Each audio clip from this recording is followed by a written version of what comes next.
Hi viewers, welcome to our channel. ప్రస్తుతం మనతో పాటు సీనియర్ జర్నలిస్ట్ దాము బాలా సార్ వారితో మాట్లాడదాం. నమస్కారం సార్. సార్, మొన్న దేవర ప్రీ రిలీజ్ ఈవెంట్ నోవాటెల్ హోటల్లో ఘనంగా జరగాలి. కాకపోతే దాదాపు ఫ్యాన్స్ అందరూ కూడా పెద్ద ఎత్తున రావడంతో దాన్ని క్యాన్సిల్ చేశారు. అయితే ఇప్పుడు దీనిపైన క్యాన్సిల్ పైన చాలా ఊహాగానాలు వ్యక్తమవుతున్నాయి సార్. కొంతమంది బాలకృష్ణ గారే దీన్ని ఆపించే ప్రయత్నం చేశారు, దీన్ని క్యాన్సిల్ చేయించారు.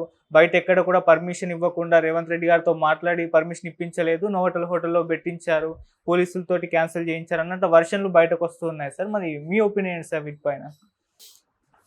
అంటే ఇప్పుడు యాక్చువల్‌గా ఇది ఎవరు ఊహించంది. అది క్యాన్సిల్ అయిపోతుందని ఎవరు ఊహించలే. ఎందుకంటే బాగా ఏర్పాట్లు చేశారు. వివిధ రాష్ట్రాల నుంచి ఎన్టీఆర్ అభిమానులు ఇక్కడికి చేరుకున్నారు హైదరాబాద్‌కి. పెద్ద ఎత్తున చేద్దామని అనుకున్నారు. ఎందుకంటే జూనియర్ ఎన్టీఆర్‌కి ఇది ప్రెస్టీజియస్ ప్రాజెక్టు. 6 ఏళ్ల తర్వాత సోలో హీరోగా చేస్తున్నాడు. 2018లో అరవింద్ సమేత అతనిది సోలోగా వచ్చిన చివరి సినిమా. 'త్రిబుల్ ఆర్' వచ్చింది కానీ దాంట్లో మనకు తెలుసు రామ్ చరణ్కే ఎక్కువ స్క్రీన్ టైం ఉంది. ఎన్టీఆర్కి స్క్రీన్ టైం కానీ క్యారెక్టర్లో కానీ ఎన్టీఆర్ సెకండ్ టైప్ తప్ప ఈక్వల్ హీరో కాదు. సో అందుకని దీని మీద కంప్లీట్ హోప్స్ పెట్టుకున్నారు. ఇది ఒక రకం కంబ్యాక్ ఫిల్మ్ అని చెప్పచ్చు జూనియర్ ఎన్టీఆర్. పైగా దీన్ని పాన్ ఇండియా సినిమాగా చేశారు. రెండోది ఏంటంటే ఆల్రెడీ దీని మీద నెగిటివ్ టాక్ అనేది విపరీతంగా స్ప్రెడ్ చేశారు. కొరటాల మళ్ళీ ఆచార్య 2 తీశాడని, ఇది ఇంకొక మెగా ఫ్లాప్ అవ్వబోతుందని, కొరటాల ఆచార్య అంత ఫ్లాప్ ఇచ్చినా ఎన్టీఆర్కి బుద్ధి లేక అతనితో మళ్ళీ సినిమా పెట్టాడని, ఇలాగా రకరకాలుగా ఒపీనియన్స్ వస్తున్నాయి.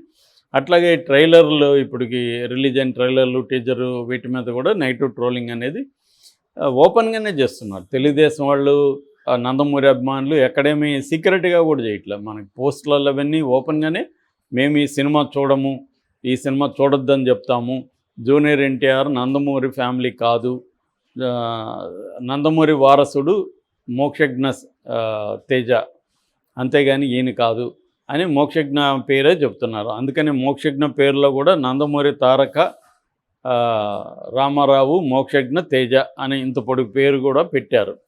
సో క్లియర్గా ఏంటంటే మోక్షజ్ఞని జూనియర్ ఎన్టీఆర్కి పోటీగా రంగంలో దింపారు. ఒకప్పుడు తారకరత్నాన్ని ఎలాగైతే జూనియర్ ఎన్టీఆర్ని తొక్కేయడానికి తారకరత్నాన్ని తీసుకొచ్చి ఒకే రోజు 9 సినిమాలో ప్రారంభోత్సవాలు చేశారు, అలాగా ఇప్పుడు మళ్ళీ మోక్షజ్ఞని తీసుకొచ్చి జూనియర్ ఎన్టీఆర్ని తొక్కేయాలనేది వాళ్ళకున్న ప్లాను.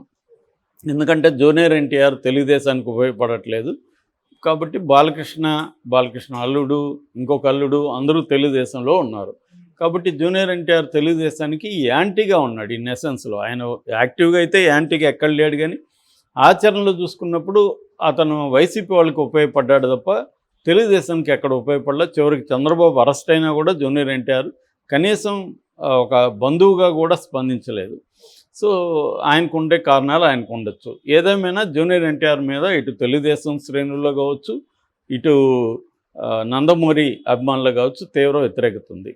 అయితే ఇక్కడ పవన్ కళ్యాణ్ మాత్రం జూనియర్ ఎన్టీఆర్కి హెల్ప్ చేసినట్టుగా అర్థమవుతుంది. అందువల్లే జూనియర్ ఎన్టీఆర్ దేవర సినిమాకి అక్కడ ఫస్ట్ 12 గంటల నుంచి షోలు మొదలు పెట్టుకోవడానికి పర్మిషన్ ఇచ్చారు. 6 షోలకి 27న, దాని తర్వాత 9 రోజుల పాటు 5 షోలకి ఇచ్చారు.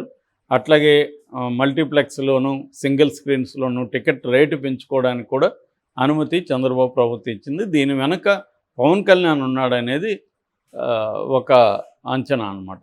పవన్ కళ్యాణ్ వల్లే చంద్రబాబు ఒప్పుకోవాల్సి వచ్చింది. పవన్ కళ్యాణ్కి ఏంటి జూనియర్ ఎన్టీఆర్కి హెల్ప్ చేయాల్సిన అవసరం అన్నప్పుడు మళ్ళీ ఇక్కడ అల్లు అర్జున్ యాంగిల్ వస్తుంది. అల్లు అర్జున్ని తొక్కాలంటే జూనియర్ ఎన్టీఆర్ని పైకి లేపాలనేది పవన్ కళ్యాణ్కి ఉండే ఒక వ్యూహంగా చెప్తున్నారు.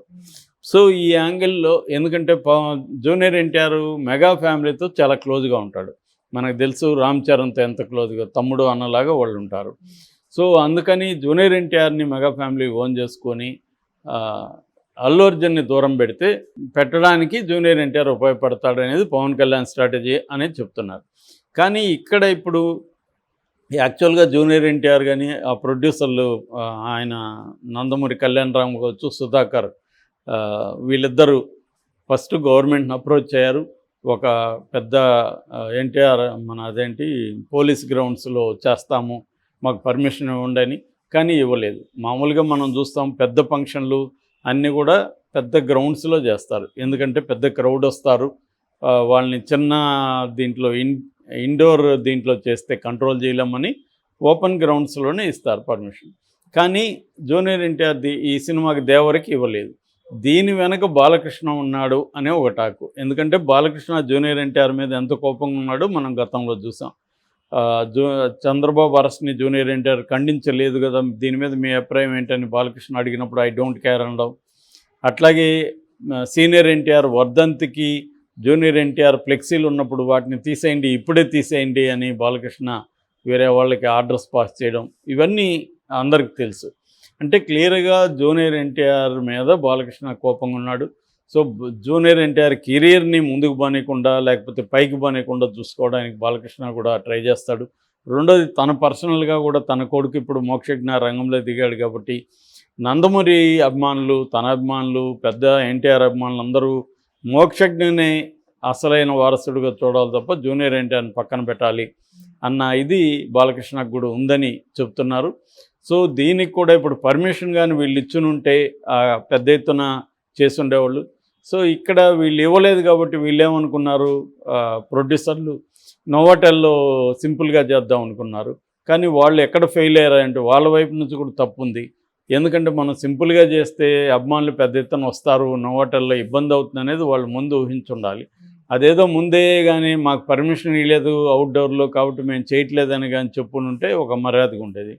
అది చెప్పలేదు వీళ్ళు. లేదు కనీసం మళ్ళీ పవన్ కళ్యాణ్ని పట్టుకొని వైజాగ్లోనూ విజయవాడలోనూ ఎక్కడో చోట చేసి ఉండొచ్చు, తిరుపతి లాంటి చోట్ల ఎక్కడో చోట చేసి ఉండొచ్చు. అది చేయలేదు వాళ్ళు. కాబట్టి ఇప్పుడేమో టైం లేదు. వాళ్ళు ఏం చేశారు, నోవాటెల్లో చేశారు. నోవాటెల్ చేస్తే వీళ్ళు జూనియర్ ఎన్టీఆర్ అభిమానులు 6 ఏళ్ళుగా వెయిట్ చేస్తున్నారు కదా సోలో హీరోగా. సో అందుకని వీళ్ళు ఎక్కడెక్కడి నుంచో వచ్చేసారు, వేల సంఖ్యలో వచ్చేసారు. సో వాళ్ళని కంట్రోల్ చేయడం అనేది అక్కడ సెక్యూరిటీకి లాభం లేకుండా పోయింది. అందుకని పోలీసులు రంగప్రవేశం చేసి సో ఇది సాధ్యం కాదు, మీరు ఆపేయండి అని చెప్పారు. సో పోలీసులు కానీ ముందే పర్మిషన్ ఇచ్చునుంటే పెద్ద గ్రౌండ్లో వీళ్ళు చేస్తునుంటే బాగా జరిగి ఉండేది. నిజానికి ఎప్పుడైనా కూడా ప్రీ రిలీజ్ ఫంక్షన్ అనేది చాలా ఇంపార్టెంట్, అదొక బూస్ట్ క్రియేట్ చేస్తుంది. కానీ ఇప్పుడు అటువంటి బూస్ట్ అనేది దేవరకు పోయింది. ఇది ఒక బ్యాడ్ సైన్ లాగా కూడా అందరూ అనుకుంటున్నారు. ముఖ్యంగా అభిమానులు వాళ్ళు పాపం వేలాది రూపాయలు ఖర్చు పెట్టుకొని ఎక్కడెక్కడి నుంచి వచ్చారు, ఎక్కడో ముందు దిగాలి, హోటళ్ళు బుక్ చేసుకోవాలి, లేదా ఎవరు ఫ్రెండ్స్తో ఉండాలి, వాళ్ళు డబ్బులు ఖర్చు పెట్టుకునే కదా వచ్చుంటారు. మరి మామూలుగా ఇలాంటి వాళ్ళకి నేను చూస్తుంటే చాలా ఇండస్ట్రీలో పాసుల కోసమే ఎన్నెన్ని రికమెండేషన్లు జరుగుతుంటాయి. అలాంటిది వీళ్ళు ఎక్కడెక్కడి నుంచో వేరే రాష్ట్రాలు, కర్ణాటక, తమిళనాడు నుంచి కూడా వచ్చారు, ముంబై నుంచి కొంతమంది వచ్చారు. సో ఇంకా 2 తెలుగు రాష్ట్రాల నుంచి కూడా వచ్చారు.